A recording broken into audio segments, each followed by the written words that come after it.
Hi, I'm Ziza. I'm an adult formerly diagnosed with ADHD and sensory processing disorder, or SPD. I'm also an attorney, so I'm using a nickname and avatar to protect my ability to continue earning a living despite sharing these things with you. I create videos on a wide range of topics as a sort of personal diary and for personal expression. Additionally, because I am one of the few adults in the United States who is so privileged as to be able to receive a legitimate multi-point evaluation from a qualified sensory processing specialist, I think I have the responsibility to share some things that I know about SPD.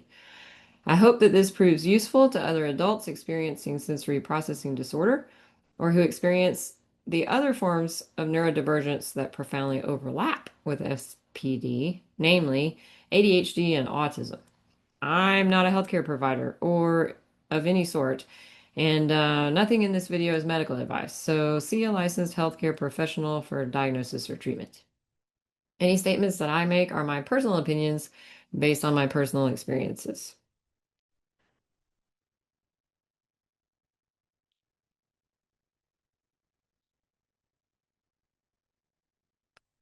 All right. So I have a formal diagnosis of both ADHD and sensory processing disorder. However, I was also evaluated for autism by a professional autism researcher at a major university because I have such strong autistic traits. I didn't speak until I was nearly 4 years old. I don't understand the need or utility of small talk or polite lying, and I have little regard for many social norms. I also process information very differently from neurotypicals because I am an extreme visual thinker in a similar fashion to Temple Grandin, one of my favorite neurodivergent leaders. I passed the sensory processing, thinking, and memory part of my autism evaluation with flying colors. My results are similar to a profoundly autistic person, but I failed the social part of my autism evaluation also with flying colors. In other words, I not only don't meet the criteria, but I fall on the opposite end of that line. I have an unusually strong theory of mind, easily pick up on micro expressions and other facial and body language cues, and am frankly above average at discerning what someone else is feeling and being able to interact with them and their emotions. I also love metaphors and analogies, and on top of that, I default to abstract or big picture thinking, despite also taking in and processing massive amounts of detail automatically. So I made this chart that has different traits of ADHD, sensory processing, and autism. Um, the tangerine color segment on the left shows some ADHD traits that I experience that I don't directly associate with any sensory processing issues. The grape colored segment on the right shows some traits of autism that I don't directly associate with sensory processing issues as well. The traits in the salmon colored segment on the left are traits of ADHD that are definitely the result of sensory processing differences for me. The traits in the salmon colored segment on the right are, as you expect, the traits of autism that I experience and that I can directly link to my sensory differences rather than any underlying autism. And then the traits in the orchid colored segment in the middle are traits that are commonly shared among people with SPD, ADHD, and autism. I hope to go over all the SPD, blah, blah, blah, blah, easy for me to say. I hope to go over all the SPD traits shown here in another video and explain how they are, in my opinion, um, rooted in SPD despite falling within the realm of ADHD and or autism.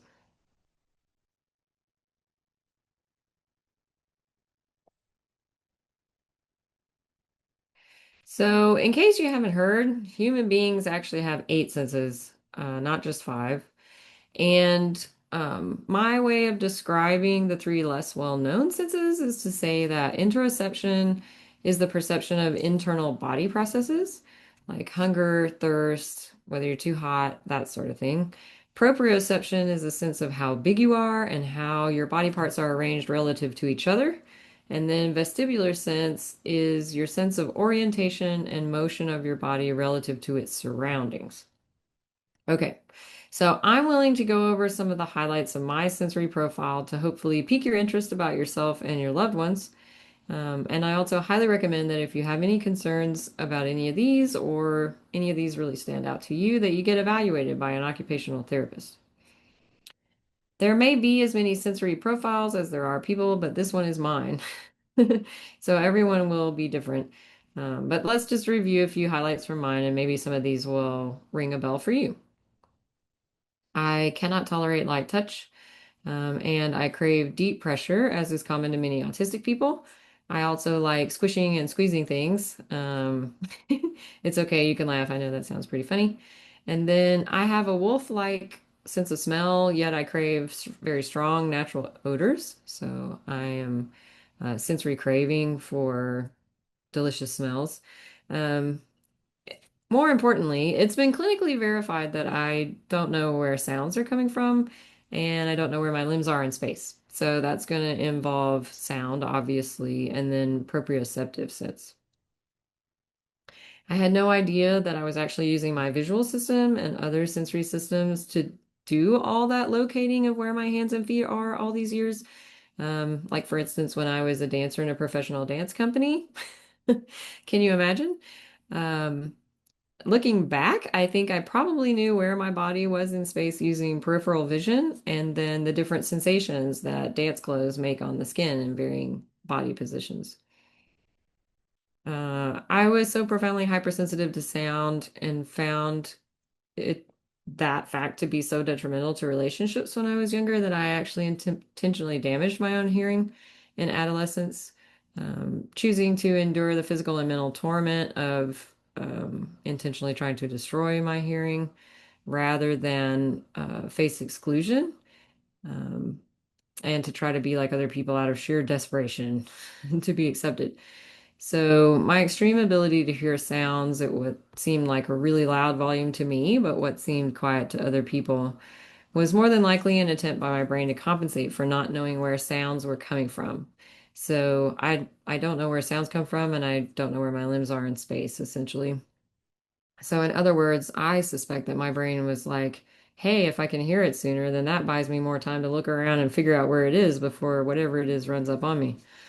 But similarly to many autistic people, even though I'm sensitive to externally generated sounds, I am ironically not bothered by my own loudness and quite enjoy it. I don't have a sense of thirst, so sometimes it takes a migraine, body aches, or noticing that my lips look like crepe paper to know that I need water. My sense of hunger is pretty much set to only register hunger as either a 0 or a 10 with nothing in the middle. So I often don't know that I'm hungry until I'm absolutely starving. And again, sometimes I will be actually in pain and or nauseous, or have a headache before I realize, hey, haven't eaten all day. I might actually be hungry. I tend to notice what my gut and heart rate are doing more easily than other people, and my perception of pain is also a little off. Big injuries to arms or legs don't bother me as much as they should, and small things having to do with my abdomen or guts can be excruciating.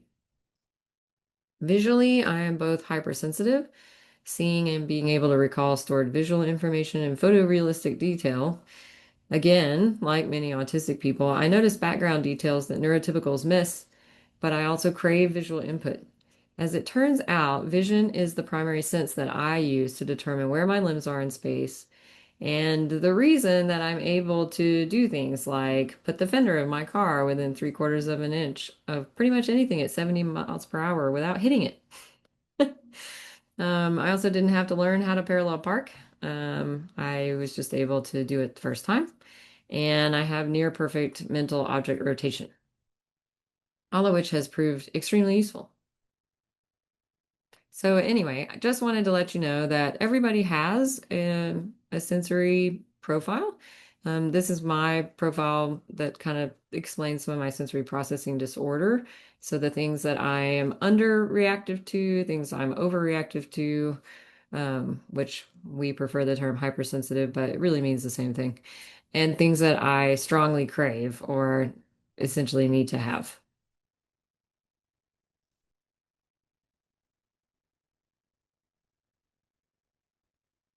So now I want to move into talking about associative thinking and memory because I'm not only an extreme visual thinker, But I also have a trait similar to many people with ADHD and autism in that I also have associative thinking and memory. So while I'm able to think linearly, I have more lines and they branch off from each other, just like the branches of a river delta or the roots of a tree, which is referred to as associative thinking rather than linear thinking.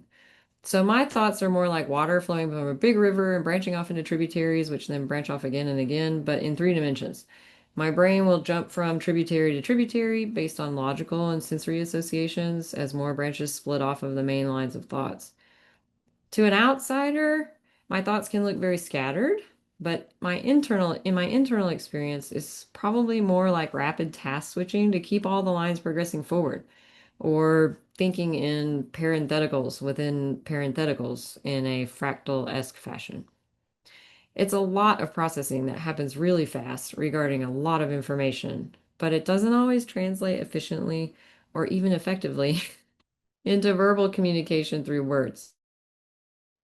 Excuse me. I find that I have to explain myself to other people so often that it is physically as well as mentally exhausting. But when I take the time to do that, they usually look at me with a blank expression and go, "Oh, that actually makes sense." If you're a linear thinker, your brain may operate more like a boat lock, with thoughts that link from thought to thought in a more streamlined and sequential way. You might work on one line of thought all the way to its conclusion before you start another related thought, and it's a great way to think thoughts that can be easily and effectively communicated to others through words, especially without exhaustion. But I suspect that not as much information can be taken in and processed as quickly. So I've laid out kind of how my thinking works when I combine my visual brain, visual thinking, and this associative thinking and memory process. So essentially, pretty much all the visual information that I'm exposed to comes in all the time, and there's no filter or gate.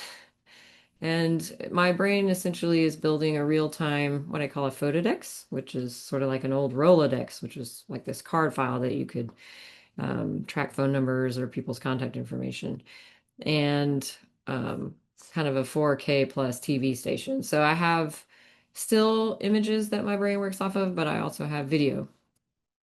And because of the associative thinking, these photorealistic images and videos are linked and highly interconnected based on both logical and sensory similarity and difference. So, for example, this picture in the slide of the river delta has a logical connection to tree roots or fractal patterns, even veins in a human body. So those kind of things come to me naturally, but it also has colors similar to a rusty piece of metal or the side of a barn, um, things like that, or the way that paint might look on a paint palette if you put too much thinner on it. So all of those things happen to me very quickly and automatically. All those connections are made, and again, in photorealistic imagery. So this causes sort of a rapid automatic reworking and analysis of situations based on my recall and the images that I'm being presented with. It also enables me to be constantly updating my worldview and my cognitive frameworks and analytical frameworks for problem solving. Once the images are taken in and associated with something, then they're committed to memory. And essentially, my brain is doing a lot of information processing very rapidly, but it can appear that I'm actually thinking very slowly. I suspect it's because my brain is taking in a whole lot more volume of information that it's then storing. So even though sometimes it might look like it's taking me a minute to process something, it's probably that I'm just processing more stuff.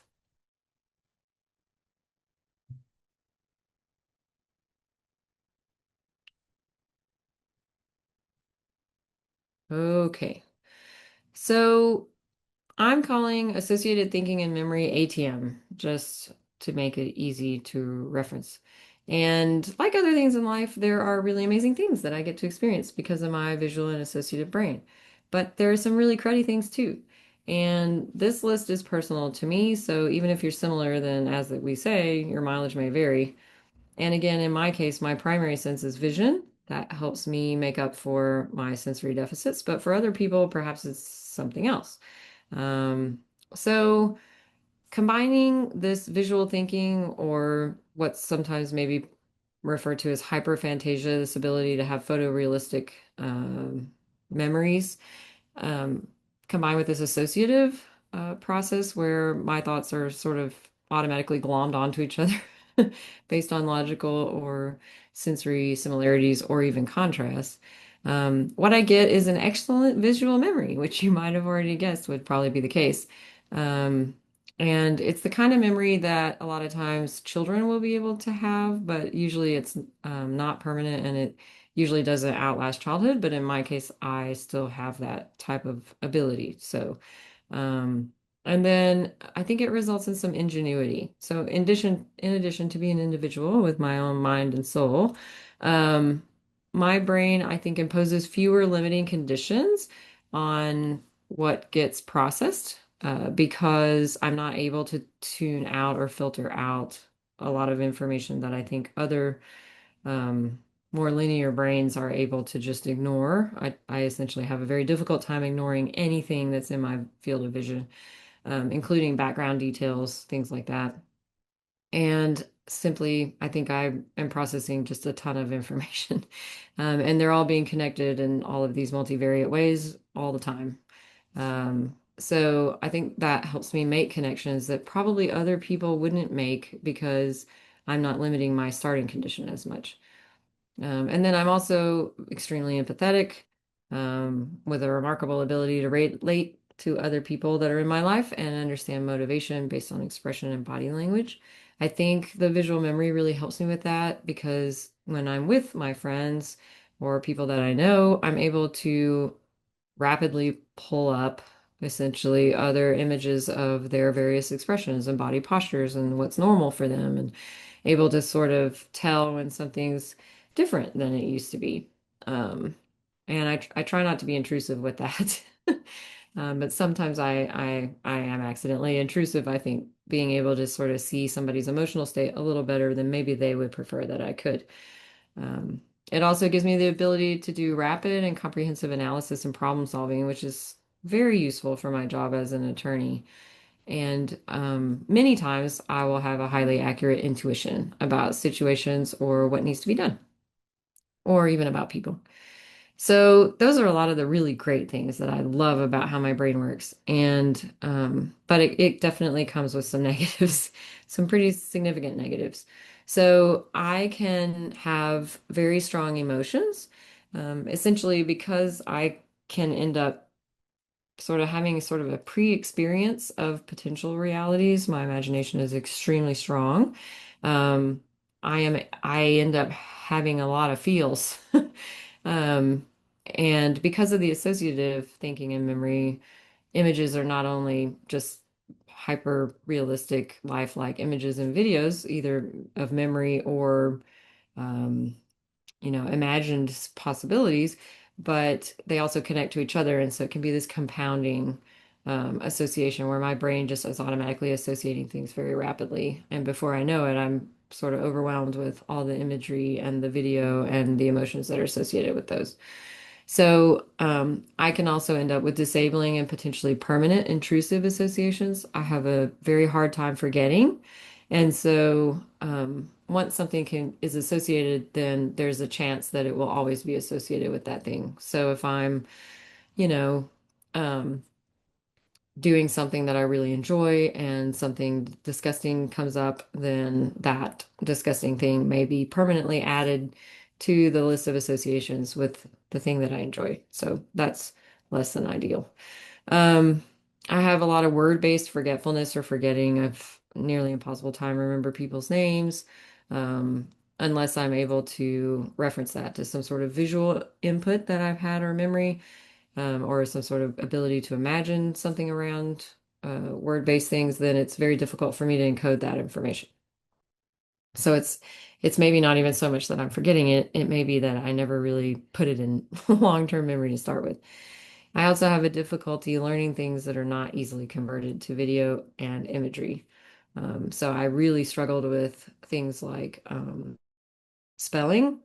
Ironically, it's not about really just visualizing the word on the page. It's more about having something to tie the reason that that word is spelled that way to a visual image. And so I don't know how to do that.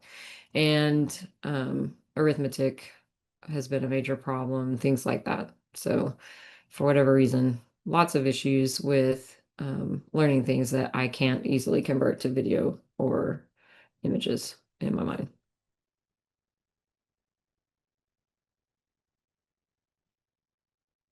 All right. So some of my approaches to managing daily life stress are necessarily different because my brain works different.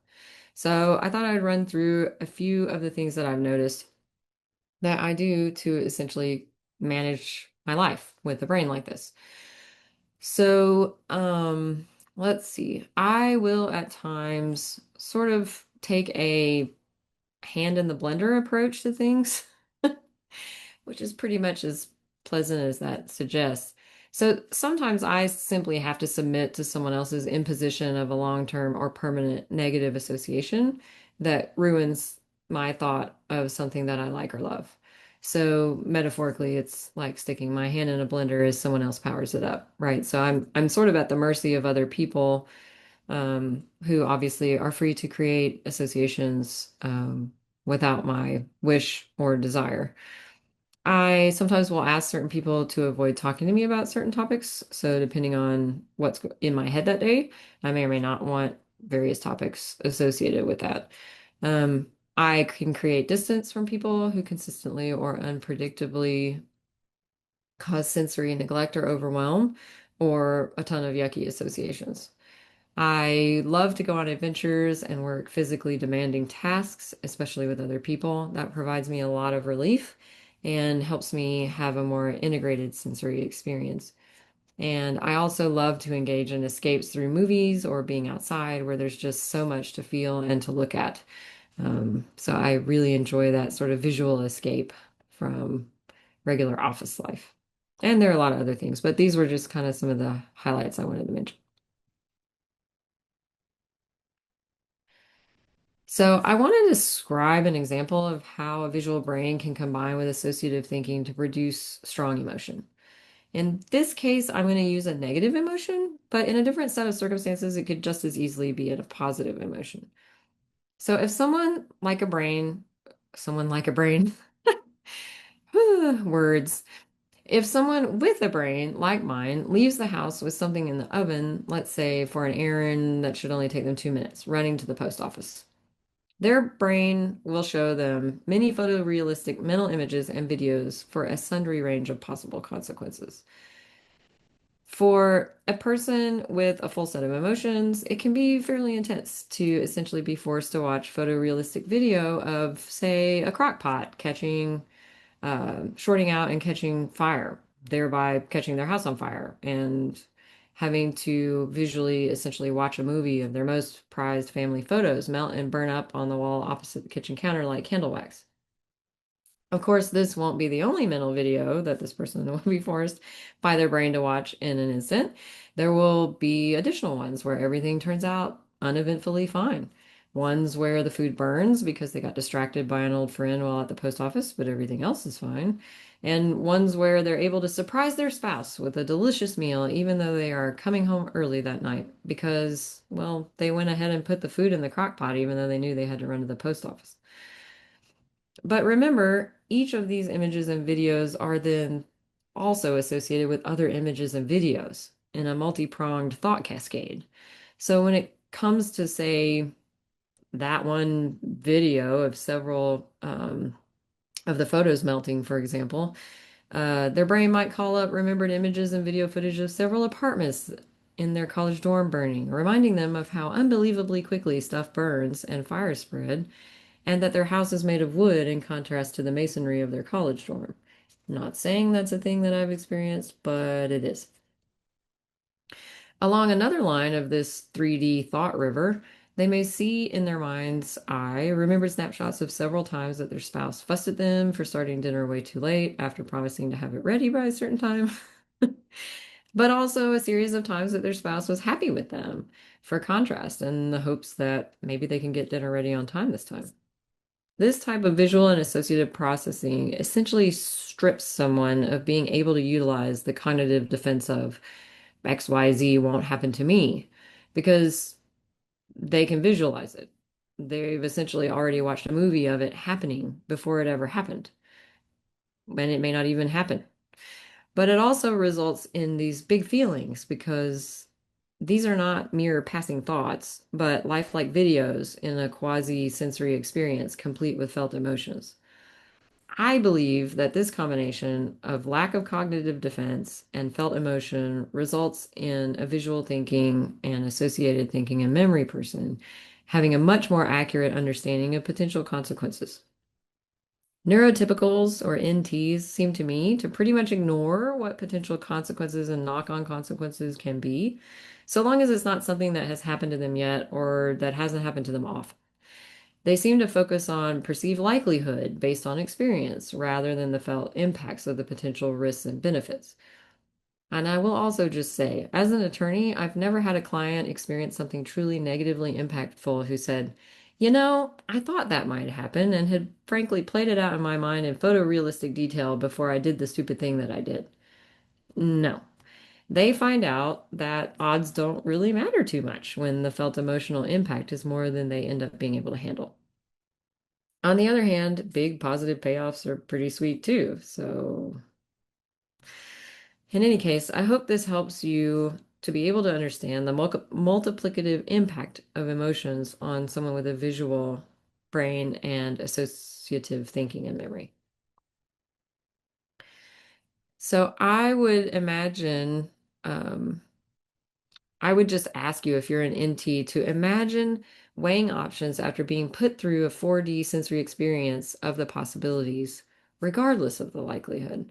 So that's going to be a very different experience probably than what most neurotypicals have when they're weighing risk and benefits, making decisions. So one of the hardest things for me to cope with a mind like mine is the unpredictability and undetermined permanence of associations that I have no freedom to decline because I have no control over other people. So an association with something might be created instantly and last for the rest of my life. So that, for example, every time I think of the flavor of cinnamon, I remember sitting at my desk in art class in sixth grade, eating Red Hots that are on a paper towel sitting at my left hand on my desk. I can, in my mind's eye, see the ones that are correctly formed into more or less of a heart shape, as well as the ones that look just like blobs. I can see the exact shade of my art teacher's hair, remembering that she used some sort of hair oil rather than hairspray that was unevenly applied. I can see her 90s makeup, even the person who sat across from me in class in photorealistic detail. This is not a particularly emotional image for me. It's the sort of everyday image that most people forget. Nonetheless, my brain progresses on to video and images of other students, other things I drew, then back to the theme of cinnamon, showing me images of a cinnamon roll on a paper towel again, this time in my lap at a church that I haven't been to in decades, which triggers images of my local mall Cinnabon from 15 to 20 years ago. I could go on and on and on, but you get the idea. And even though I'm explaining it to you over a course of, at least several seconds, this happens really fast in my brain. And I call it a thought cascade because that's really kind of what it feels like. So, what am I to do with the fact that strong emotions can be so easily associated with various image and video thought cascades from something that someone else does right here and now, scarring a potentially neutral or positive memory with something gross, or pumping up a neutral memory with something wonderful, sometimes permanently? Well, when it comes to the good stuff, there's nothing I really want done. It's not really a problem to push things into a more positive direction. But when it's something gross or disturbing, that's highly problematic for reasons that I hope you understand by now. And frankly, I need a solution for that. Well, thank God for categories. I have dedicated stuff and activities for specific categorical emotions and or themes. So if it's a particularly good day, I might eat something I truly love. If I've been triggered in a bad way, I may put on some clothes that I hate, an outfit that is, less me, watch something meh, and eat something less tasty. So essentially, it's like the adult version of not letting food touch on a plate multiplied by 1,000. For example, if you were to accidentally get sardine juice on a piece of cake, you and then could be stuck with sardine flavored cake for life. And then if thereafter you got cake accidentally brushed up against something else and you now have sardine flavored cake something else, you're going to realize pretty quickly that it's better to just go ahead and put the effort in on the front end and try to keep the sardines away from your cake. That's kind of what my life is like, at least in one way. Okay. So, if you live with and or care about someone like me, whether they're able to express it to you or not, things are going to happen to them that are overwhelming and exhausting. Just like having to process so much information and emotion all the time. So, here are three full slides of what I wish someone had done for me. Um, at least often enough to let me relax and regroup to go out into the world again. So these are things that I would consider doing for someone like me in order to give them a break. I would encourage them and the people around them to learn about and respect their sensory profile. So that means that they need a sensory profile. So essentially, some time and effort needs to be spent determining in what ways are they hypo, hyper, or sensory craving when it comes to vision, hearing, taste, smell, touch, interoception, vestibular sense, and proprioception? Occupational therapy is definitely something I would recommend for them because God bless those people. It is amazing to be with someone who really gets sensory processing disorder in an academic, but also sometimes very personal sense.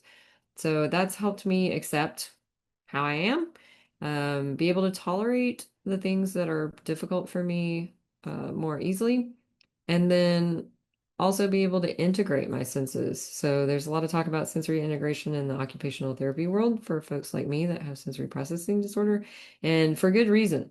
So if you know someone who kind of reminds you of what I'm talking about, it'd probably be a good idea to check into an occupational therapist. I would also encourage them to have a regular sensory sort of diet and escape hatches. So, regularly getting the right kind of sensory input and getting a break from the wrong kind of sensory input can pack a positive punch. I would also offer to run interference for them at various social events after asking them if they're verbal or figuring out if they're nonverbal, when and how much of that is appropriate. Kind of similarly to the way you would an introvert, right? All right. Other things I would do and or consider to give someone like me a break. I would accept that associations are, well, frankly, real. And they make real impacts on thought patterns, emotions, behavior, and future options. So I would consider that real. I would take on the responsibilities and interest level of a safe person if I wanted to be treated like one. So can't help it. Trained attorney, rights follow responsibilities. I would recognize that if I cause a bad association, I'm going to get distance from that person and that they get enough of that out there in whatever world they have to interact with people whose brains don't work this way. I would also understand that interaction with other people, creatures, or objects might become more welcome than interaction with me for several reasons. Maybe the other thing or person is safer than me or less associated with something yucky in the moment. Maybe the other thing or person is set aside for use during a specific categorical event, having already been permanently connected to that specific category. Or on the positive side, they may be experiencing a yucky association somewhere else. And since I'm a non-yucky person, they're attempting to avoid associating that with me. And then finally, other things I would consider to give someone like me a break, I would observe them, taking a break from words and keeping my hands, sounds, images, and smells to myself so that I could learn their categories through observation. I would recognize that verbal explanations will tend to further entrench associations for good or evil. I would also accept that they may relive and relish positive experiences and or remain grateful for good things much, much longer than a neurotypical. I would also respect their preferred methods of communication and not insist on always having to use words. And I'm sorry, but if you find this difficult, frustrating, or confusing, then good, because that feeling is probably a lack of empathy and understanding leaving your body. I would also understand that categories can change in ways that I may not be able to predict from the outside. For example, someone may be digging into disturbing news articles today. I would want to know, are they doing this because they're punishing themselves because they don't have a better place to put their anger? Or are they simply making the most of a bad situation of things that are going to happen in real life and catching up on disturbing media so that they know what's going on in the world? Of course, I would also want to know how to offer real help if they are self-punishing out of overwhelm and be someone that can help contribute to restoring them to safety. All right. So that's it for this video. I hope to make more videos in the future and talk about what my sensory processing disorder evaluation was like, and also go over all the SPD traits shown in a previous slide, explaining how they are for me personally rooted in SPD. And that would be the slide that showed the different color slices for ADHD and autism. So anyway, I wish you well and thanks for watching.